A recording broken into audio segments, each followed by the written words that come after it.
Dr. Doom. Thanos is even running Dr. Doom. Thank you. Something goes right for the first time. Ooh, big boy Venom here. Enormous. Chomps down on the extra Nimrod. He's able to maintain the power through his body and then replicate that Nimrod's. That was it. Through many hiccups and control, we still found our answer. Take that, Thanos. Take that.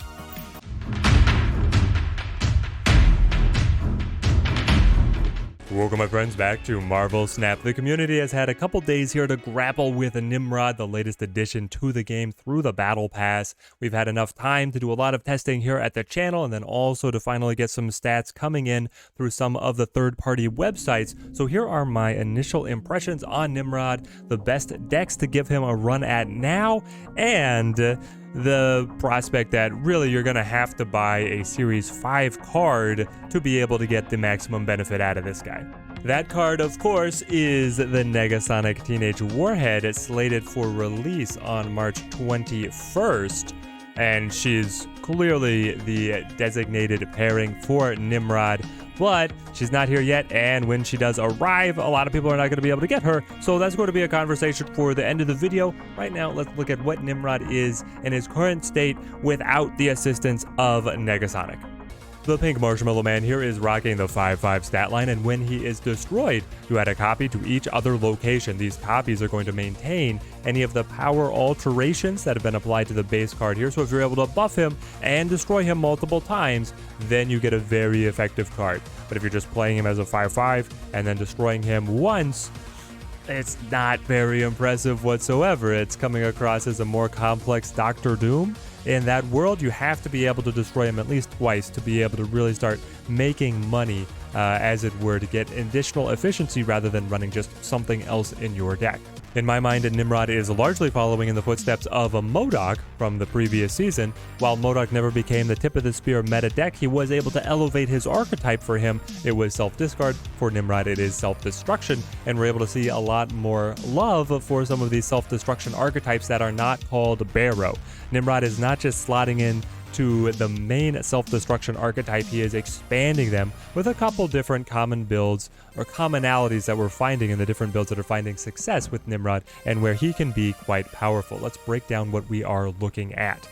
Nimrod has a lot of favored companions in his decks. First up is obviously the cards that have destruction activators, foremost of which is the Venom, being able to maintain the power of all the cards that he is consuming, being able to get the Venom to eat the Nimrod and then spit out the clones to very energy efficient exchange. And then if you're able to combo that, because Venom is cheap enough to be able to get played alongside another destruction card, when you get multiple destructions rolling on the Nimrod, that's where his multiplicative nature takes over and he can really snowball.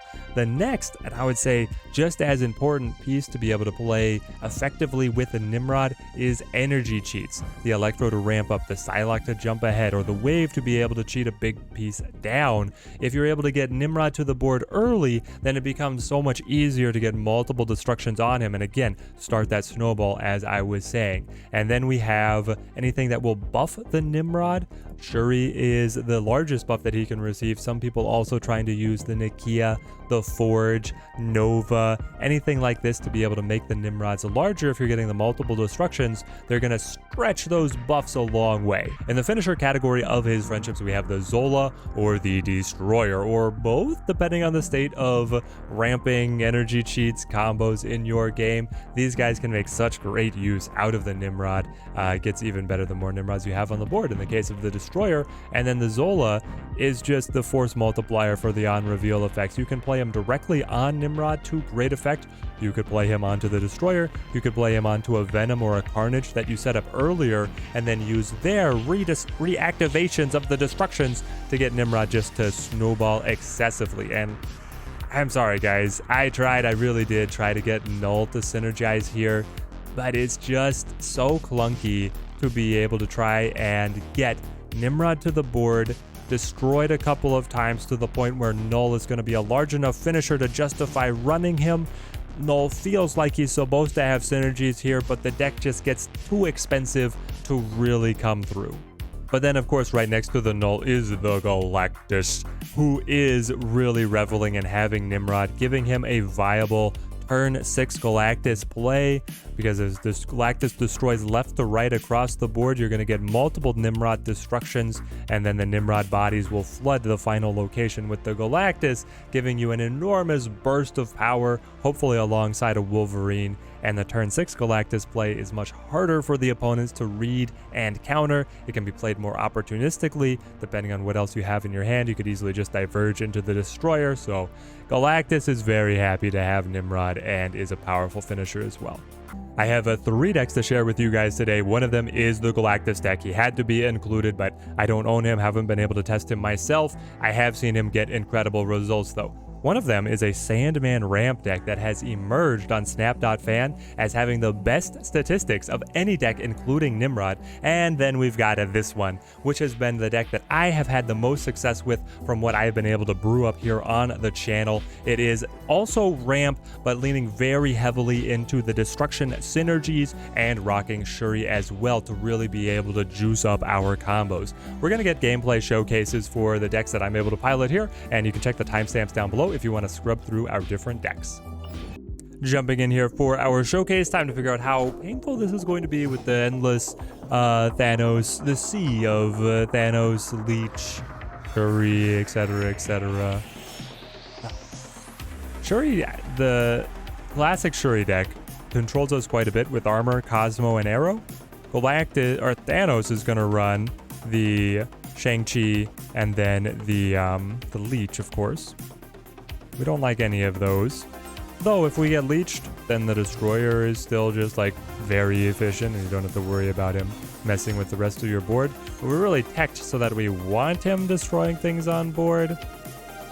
Gets into a sticky situation there. I want to go Shuri without something else necessarily in the wings ready. I guess so. We'll get this played in. There you go with the She-Hulk.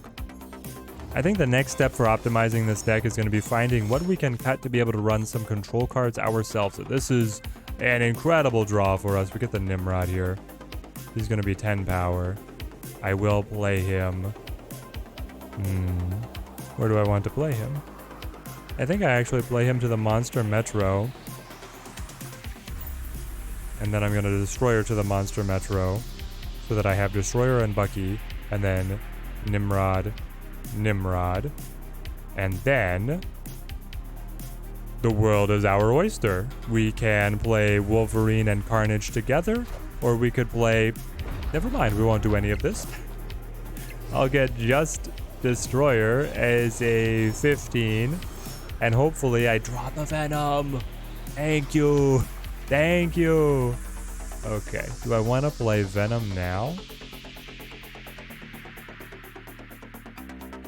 I kind of do. But the Destroyer is so big. Here's the thing.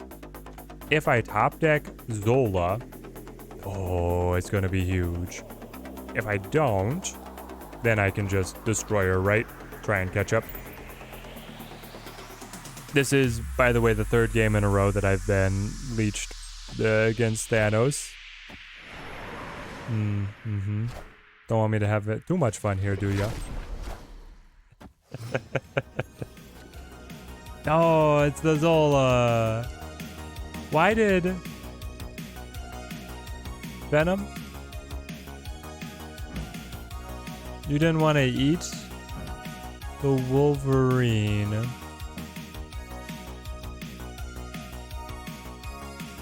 Why not? Chat, help.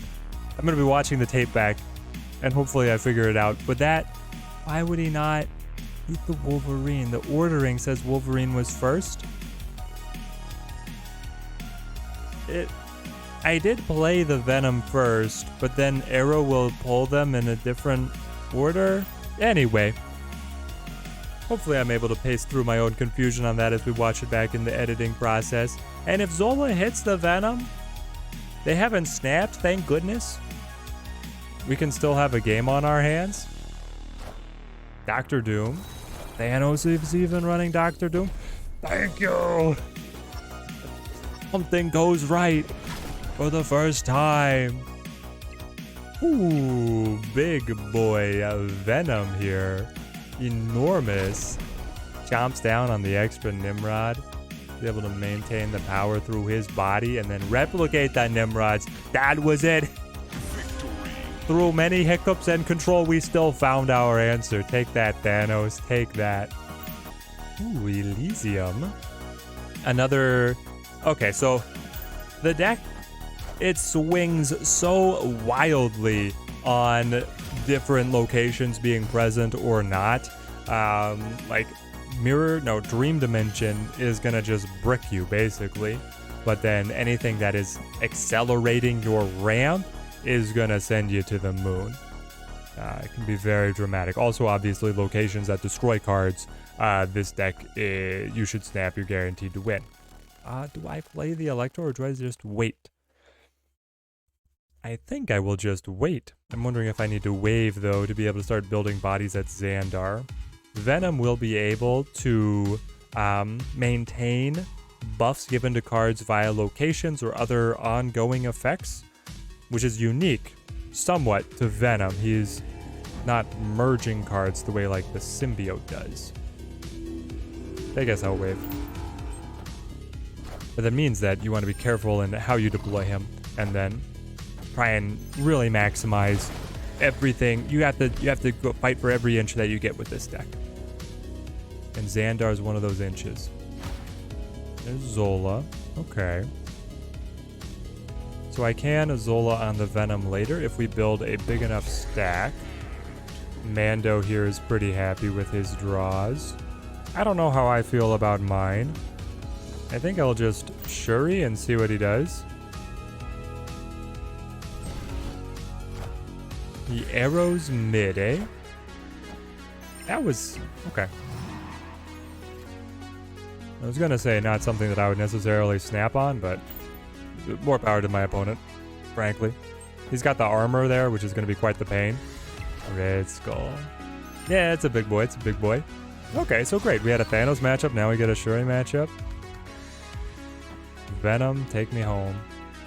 Do I want the Electro, or will that just get in the way? I think it just gets in the way. I'm gonna have a Nimrod and then a Venom. No, it'll fit. It'll fit. Okay. Then I can only play one card. I don't care. No, because the other cards that I would play would just be Carnage or Bucky. Well, if I top deck a Carnage, actually, I could play that. I could play Zola first and then Carnage. For some really dramatic shenanigans there. They do the full pass. Sunspot getting more powerful. She-Hulk in hand getting cheaper for them. And then the Taskmaster probably salivating at who he wants to be able to copy off of. Ooh, and the Destroyer too. We're spoiled for choice. We are spoiled for choice. But if I Zola, I get a 20 power Venom over here and then a 20 power Venom over here that will kick Nimrods off to the side. It has to be the Zola. Like, sorry, Destroyer, you are good, but in a different situation. It would be a different situation to run him. In fact, if you can get Destroyer early to pop a Nimrod, like if you go Electro Ramp into Nimrod and then Destroyer, you could Zola the Destroyer and get so many Nimrods. It's crazy. All right, how did things play out for us? To get the additional Nimrods bouncing back. She-Hulk drops. Taskmaster copies, but is not enough. There we go. We got our pop-off moments. Victory. It's not always super consistent, but when you hit, you hit. Here we are putting Little Nimmy into the Sandman ramp archetype. This is the deck that has emerged from Snap.fan as having the best statistics of any of the decks that are including Nimrod. It has many of the familiar faces. Of course, the calling card is here, Electro and Wave as our energy cheats, and then we have the Zola, and we have the Destroyer back again. But the playstyle of this deck is completely different than what we were trying to accomplish previously. And we've got the classic Sandman control, able to throttle the opponent there. We have dropped the leech, which had previously been a staple card for the ramp decks. You could honestly still run it if you want to drop the Chavez, but Chavez is pretty important for being able to find your energy cheats on curve. Very valuable for this style of deck, so that's why she's rocking in here. And then we have added in the Black Panther because he has such exceptional synergy with the Zola as well, giving us more consistent win conditions here. Odin as an opportunity to gain a reactivation on some of these on reveals, very powerful as well. It comes together very smoothly as it's the classic ramp gameplay. Let's showcase it. Jumping in for our showcase here, we've got our pick of the fives, Nimrod or Black Panther, Electro, Doctor Doom, Raft. Yeah, I'm not going to be racing to the Raft, I don't think. But here comes Destroyer. And a Psylocke? You are Mr. Negative. Nova Roma gets us the card draw. We see Wave. I want to go Electro.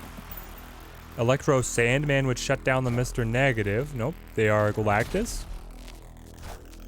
Yep, they're Galactus. There goes the Chavez. We get ours. Okay.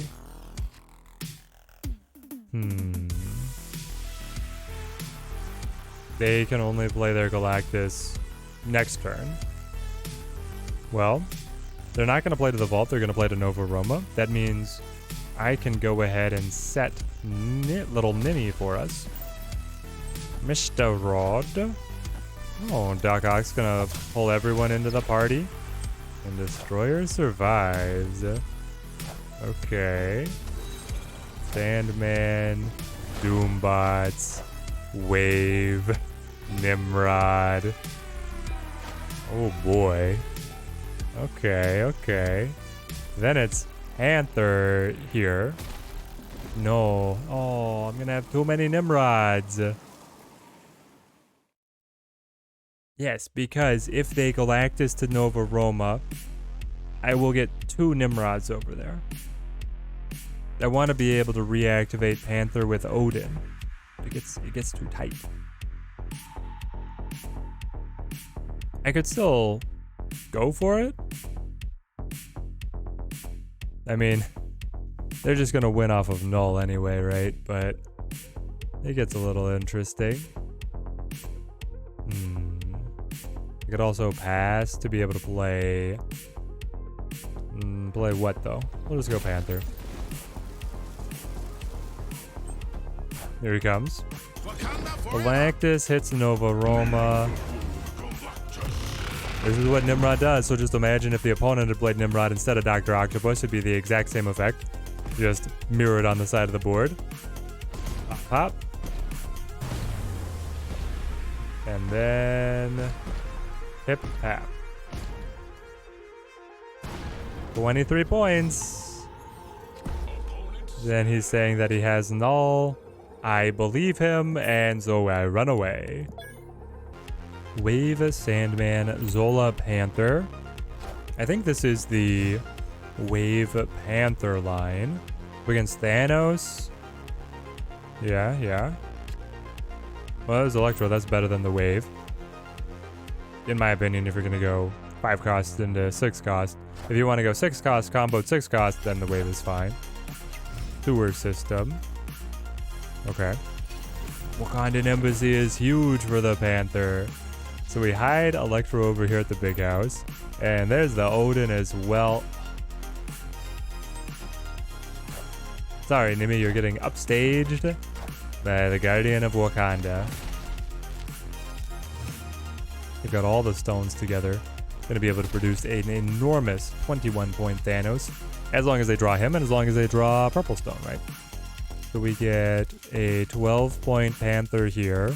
And then 2 24-point Panthers. And then I get Odin's. Odin will hit the Zola, reactivate the Zola. Zola will destroy the Odin, send the Odin back to the Panthers, and double them all again. It'll get crazy. Of course, we'll get leeched here, but had to call out the potential before everything is dismantled. Wilvia, you gotta leech soon, my friend. No, that's not leech. That's not leech. Come on. You had to have already done it. Now, I was gonna say you have to arrow, but you can't arrow. So, like, it's obviously a win. The question I was about to ask when I'm pondering is where I would have recommended snapping or not. Because of the leech, which would just murder, massacre, destroy our game plan. Oh, come on, I wanted to see the Odins. I didn't snap so that we could see it play out. But I think not snapping is the right play, just because Thanos is so dangerous with that leech. Limbo, extending the game time. Give me Sunspot. Sunspot, I mean, we could play like a more classic destroyer line here. Protected with the armor. Set up a Sandman, play the destroyer. Those cards are safe. Find what other synergies we may. Throne room.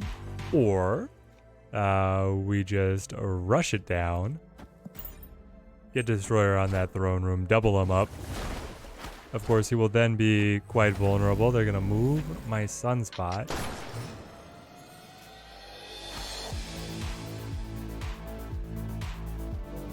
Makes me mad.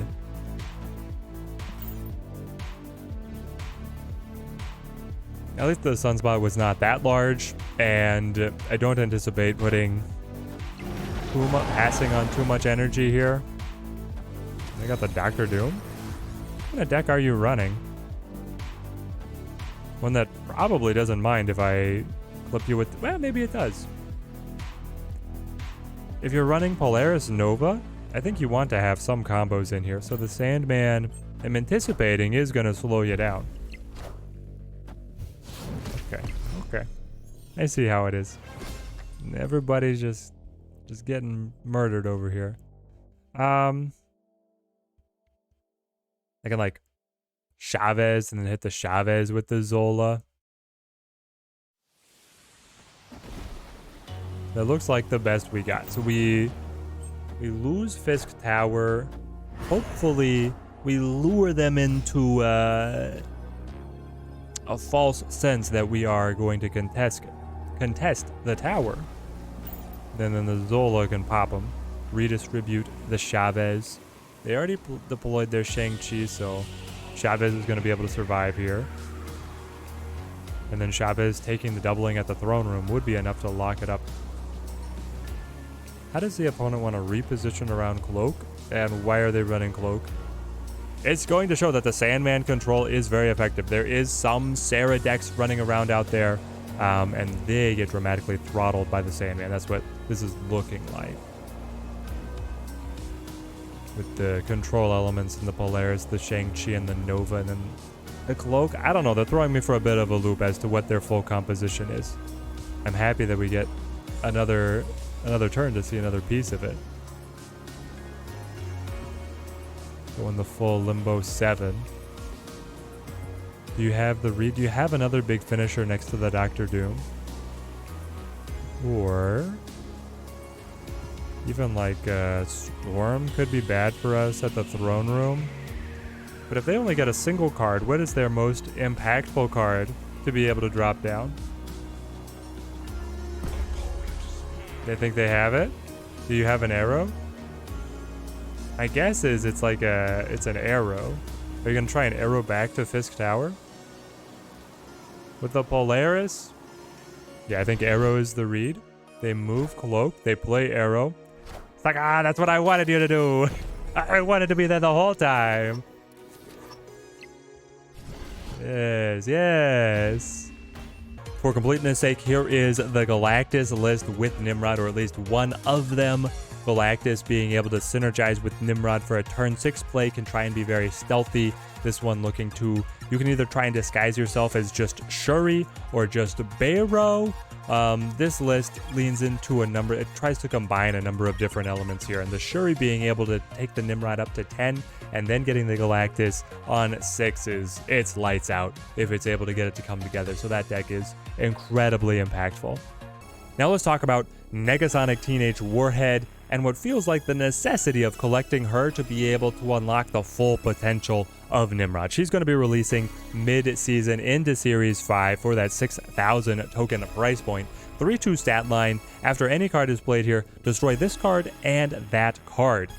Honestly, Negasonic feels like a great control card in general, but obviously very potent alongside Nimrod. The idea being that you want to destroy Nimrod as soon as you play him, making it much easier to get multiple Nimrods out on the board at once, and then the multiplicative effect of having them destroyed and copied, etc., is great. The best line of play is going to be Negasonic on 3, Shuri on 4, come back to Negasonic with the Nimrod on 5, he's 10 points, he blows up, you get 2 of them, hit that with the Destroyer, it pops off. Hit that with the Carnage Venom, that pops off as well. The power ceiling of the deck is going to rise dramatically to be able to hang with the other meta decks that we're seeing right now. It's still going to be susceptible to draw, susceptible to control from the opponent. You're adding an extra layer of combo complexity here, trying to set up the Negasonic Teenage Warhead alongside the Nimrod. Really, the games where you see Nimrod truly working are where you have a location that is able to accelerate the deck's overall game plan or get an early destruction, a free destruction on the Nimrod, and so that's something that Negasonic is going to be able to supply in all the matches where you're able to set her up, which feels really necessary for the Nimrod deck. I think that Nimrod alongside Negasonic is actually going to be very powerful. I ran this deck, this is back to the one that I had crafted in a friendly match up against a Mr. Negative deck.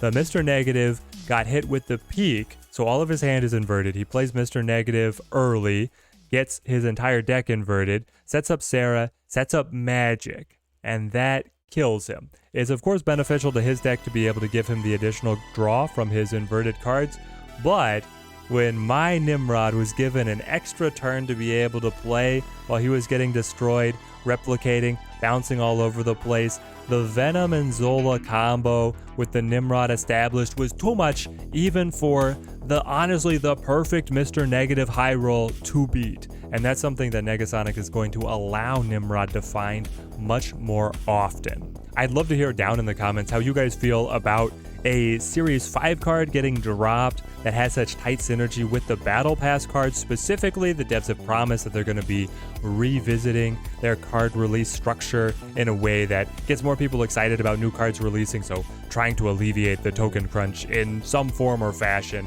I really hope that we get economy changes soon, because to me it feels pretty bad to have this Battle Pass card that then you either have to wait a while to be able to get the Negasonic on a drop, or stack up all of your tokens to be able to pick her up to build what is seen as the optimum deck. Now, if we get mid-season balance patch, as we usually have, the meta could shift up. Maybe things will just kind of freshen up and some of the destruction decks will be more viable, which would honestly be a breath of fresh air from the meta that we have right now. It's starting to feel really suffocating with leech, man. But that's a whole nother conversation as well. Our example really is Thor and then Jane Foster as cards that are paired up. Thor was a Battle Pass card, and then Jane Foster was set up as a Nexus event card, and then as they scrapped Nexus events, they actually gave it out to everybody for free. Man, if we could get just Negasonic for free, that would be incredible. Obviously, I don't expect that to happen, but it is tough as we see that this could be the pattern going forward of Battle Pass cards coming out, don't revolutionize the meta, but then they have a Series 5 card waiting in the mid-season that's going to be a big pick-me-up for them, but then is also a hook to get you to try and acquire those tokens and spend them all on this card. If you guys have found some other decks that are finding success with the Nimrod, I would love to hear about them down in the comments as well. Till next time, thank you guys for watching. Keep on snapping.